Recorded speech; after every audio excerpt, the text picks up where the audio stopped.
Functions! Another mini vlog na naman tayo! Nag-birthday nga si Papa, kaya naman ito yung mga kaganapan. Nahirapan pa nga ako mamili ng cake dito. Nag-iisip kasi ako kung yung pipiliin ko ay may space sa ibabaw para sa dedication. Pero mas nangibabaw talaga yung kagustuhan kong puro chocolate yung ibabaw. Kaya ayan, ito na yung pinili ko. Bumili talaga ako ng cake para kainin ko.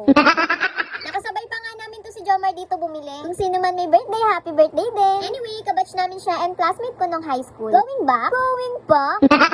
Pag-uwi nga namin ay nag-asikaso na kami at as usual, nahuli na naman ako. Paano ba naman kasi ang dami ko pang ginawa? Binihisan ko pa si Skyler tapos nag-prepare ako ng gatas at mga gamit niya. Kaya nga pala kami nag-aayos kasi dun kami magse-celebrate sa bahay nila tita. Sabay-sabay na kasi sila ng celebration ng kapatid ni Papa na nag-birthday din ngayong September. Pag-alis nga namin ay hindi na ako nakapagsuklay sa dami ng ginawa ko. Kaya ayun, dumating ako nung gulo-gulo yung buhok ko. Tatlo silang may birthday, so syempre tatlo din silang nag-blow ng candle. 49 years old na nga pala si Papa. At pagtapos nga nila mag-blow ng candle, ito na ako may hawak ng paper plate. Hindi na ako masyado nakapag-record kasi karga ko si Skyler. Pero ayan o, nagsayaw pa sila ng maybe this time. Grabe ka na Ralph ha, pati mga mami tita namin nagsayaw na nito. Pag uwi nga namin, nagtuloy pa sila Daddy Jai ng inom. Tapos ito si Mama, dinadaldal pa sila at ayaw pang matulog.